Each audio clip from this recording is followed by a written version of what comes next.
आयुष्यात पहिल्यांदा काहीतरी चांगलं काम केलंस.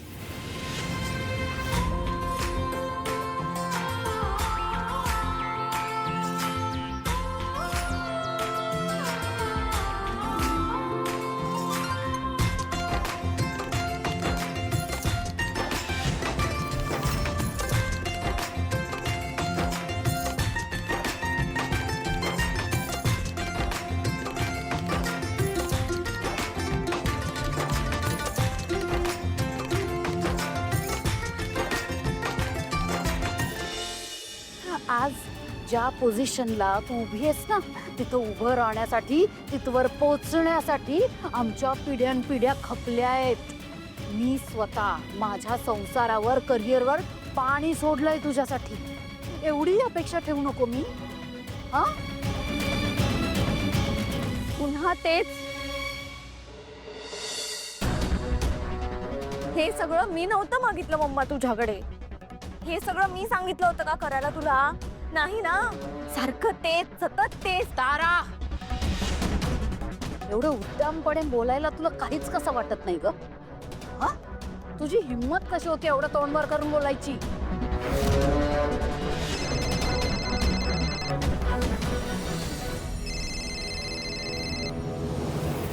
हॅलो भैरवी माई, एक निर्णय सांगायचा होता.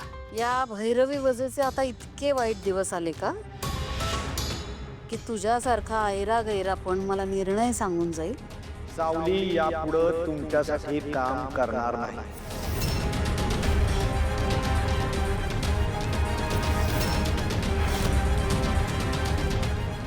काय झालं मम्मा?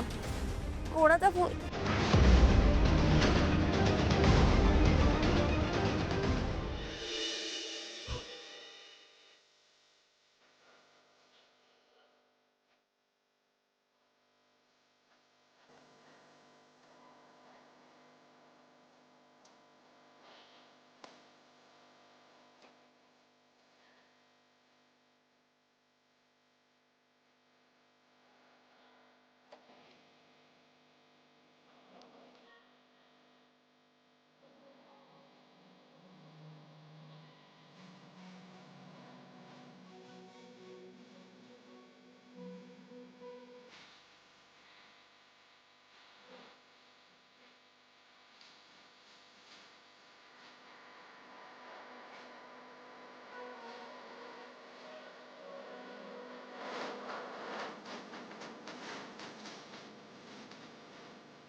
ए, थांबायचं नव्हतं ना.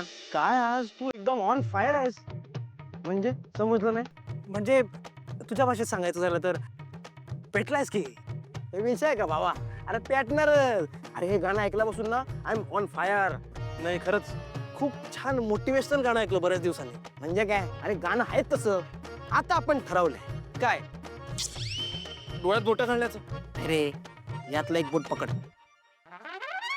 Good good good good. आता येत्या इलेक्शनला आपण उभं राहणार आणि आमदार होणार. हे कधी ठरलं?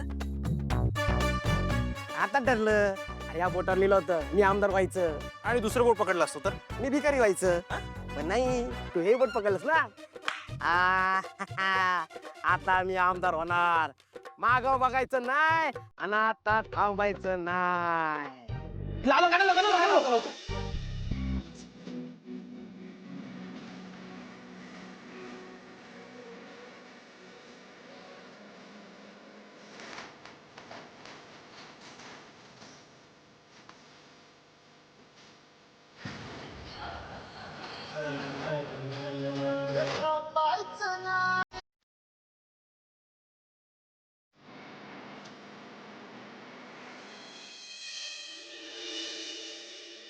विठ्ठल जय हरी विठ्ठल, विठ्ठल विठ्ठल जय हरी विठ्ठल, विठ्ठल जय हरी विठ्ठल.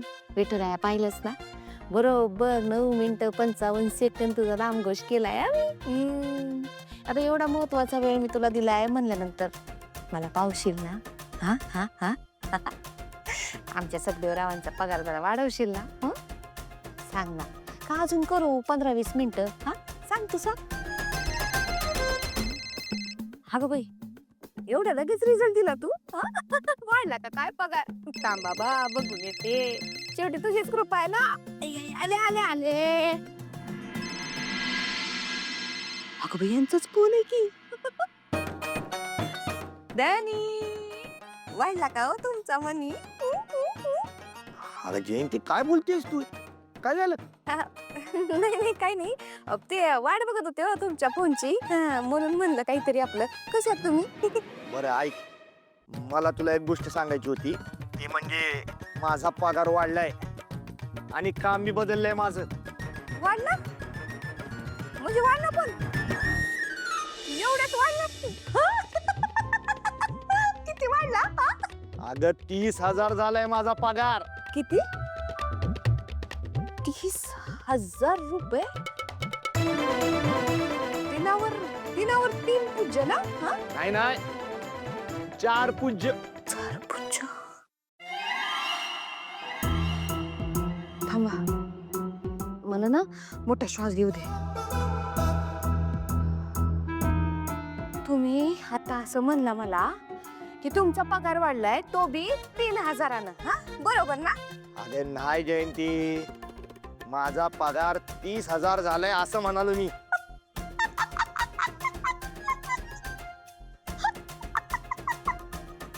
30,000 रुपये? काय देवा तुम्ही? मनापासून मागितल्यावर एवढ्या पटकन देतो माहिती असतं तर आधीच नसतं का मागितलं? आणि थोडा टाइमपास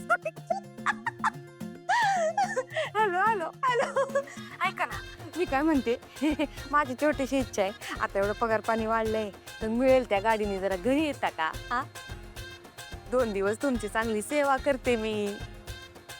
माझा देखना दिवा मला माझ्या या डोळ्यांनी पाहायचाय ग बाई. 30,000 असा दिवा आहे ग. कधी येत आहे बोला ना. येत आहे ना? हा वय येईन येईन. चल ठेवू का आता? या या या.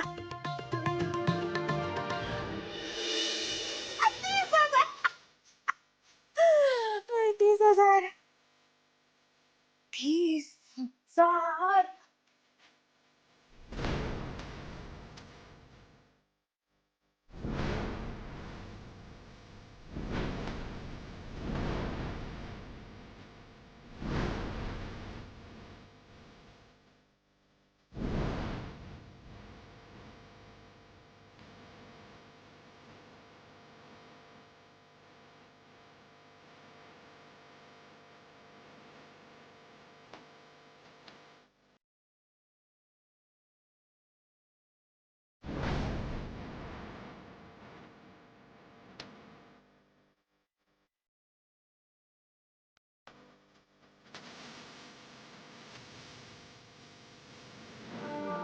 ह्या सगळ्यांनी खरंच काही होईल का?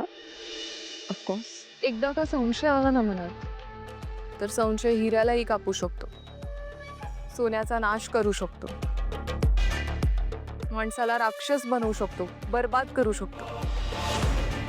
आणि एकदा का संशय मनात आला तर आपल्याला पुढे काहीच करायची गरज नाही. बघू मग ती मूर्ख मुलगी या सगळ्यातून बाहेर पडायला काय करते ते.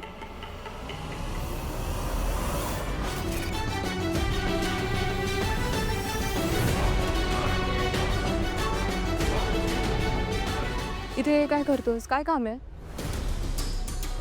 मला ते 2 दिवसाची सुट्टी पाहिजे होती. अच्छा, सुट्टी पाहिजे तर मेल करावा लागेल.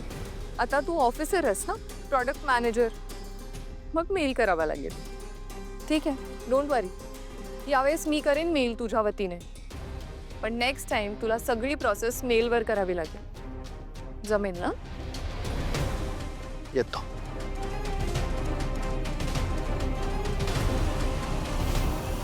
ह्याला का अकल नाही? कारण आपल्याला गरज नाही आहे त्याची. उलट आपल्या कामात अडथळा बनला असता हा.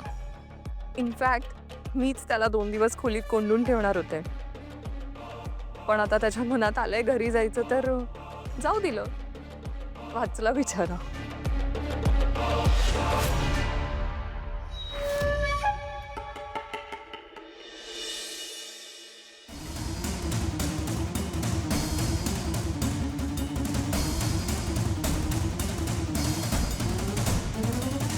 अस्मी, तुला एक गोष्ट सांगू?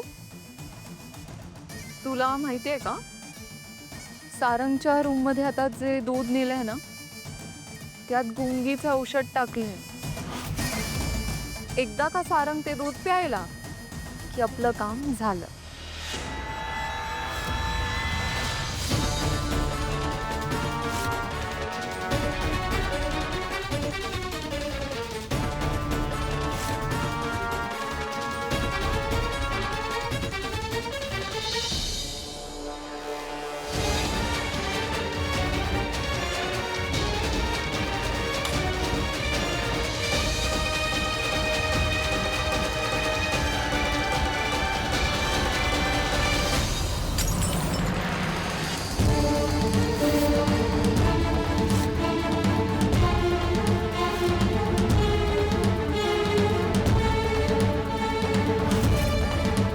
का केलंस तू हे? का केलंस सगळे? तू दुधाचा ग्लास अस्मीने आणून ठेवला होता म्हणून केलंस ना? काय जेलसी वाटली? त्या अस्मीसारखं वागणारच तू आता? नाही, तिला वाटू शकते, मला माहिती आहे तिला वाटेल. तुला पण जेलसी वाटली? मैत्रीण असतं तू माझी, तुला समजायला हवं होतं ना. तुझ्यावरचा विश्वास उडेल ना माझा सावली. तिच्यासारखं वागायला नको जाऊ. अगं बोल ना. गप्प, अगं गप्प काय सावली, बोल ना. मी वेडा वाटतोय तुला? ठीक आहे, नाही बोलायचं ना तुला? नाही बोलायचं ना? नको बोलू. माझ्या आजूबाजूला पण फिरायचं नाही. निघ सावली, जा. मी म्हटलं ना आजूबाजूला फिरायचं नाही. अगं जा, निघ सावली.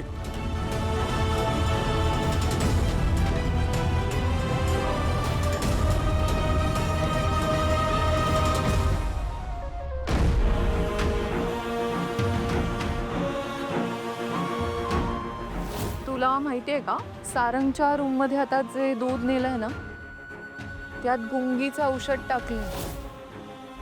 एकदा का सारंग ते दूध प्यायला की आपलं काम झालं. तुझ्यावरचा विश्वास उडेल ना माझा सावली. तिच्यासारखं वागायला नको जाऊ. हे माझ्या आयुष्यात काय होतंय विठ्ठला? मी काय करायला गेले होते आणि काय घडून बसलंय? मला मान्य आहे, भैरवी माईंना दिलेल्या शब्दामुळे मी सारंग सरांची बोलू शकत नाहीये. त्यामुळे त्यांचं माझ्यावर नाराज होणं स्वाभाविक आहे. पण आज ते म्हणाले की मी त्यांना त्यांच्या अवतीभोवती नको आहे. मग मी काय करू या घरात राहून? मी काय करू? नाही, त्यांना माझा इतका त्रास होत असेल ना, तर मला या घरातून निघून जावं लागेल.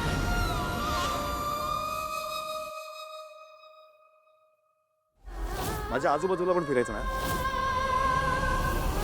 निघ सावली, जा.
सारंग सर, मी तुमच्याशी का बोलत नाहीये ह्याचं कारण मी पत्रात लिहिलं आहे. तुम्ही पत्र वाचून ते समजून घ्या.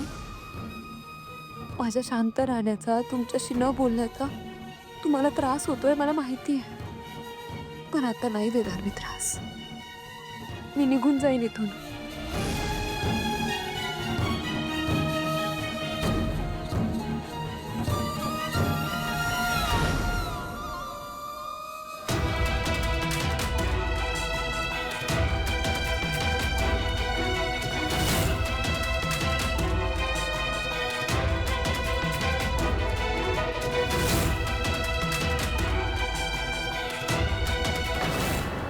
थांब, तू तिच्यावर लक्ष ठेव. I'll figure out.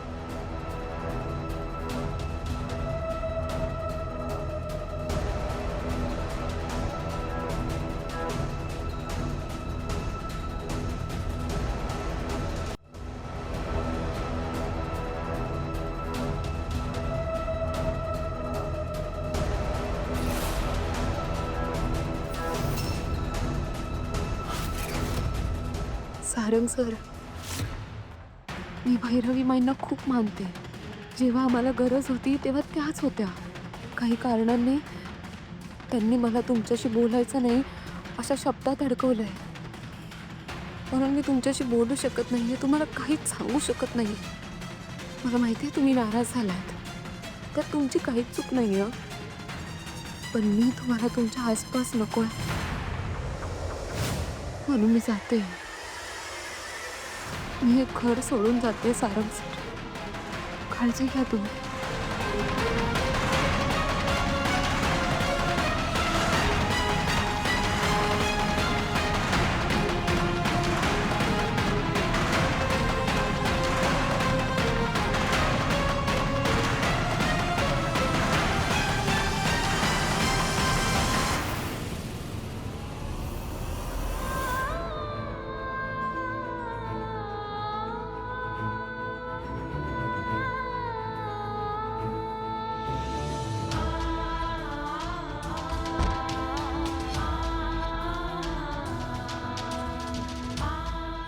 सावली ये.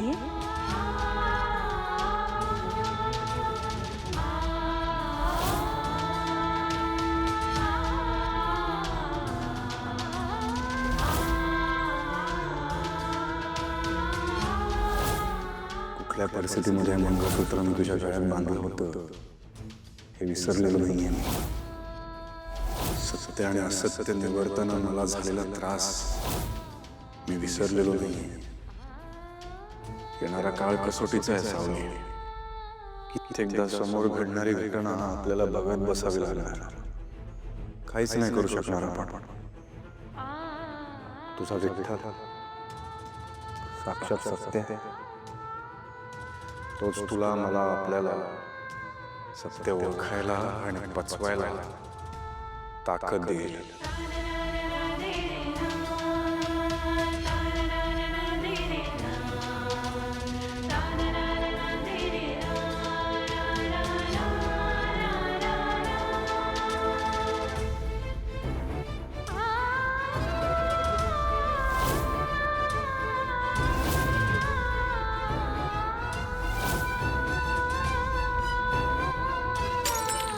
दुधाचा ग्लास अस्मिने आणून ठेवला होता म्हणून केलंस ना. निघ सावली.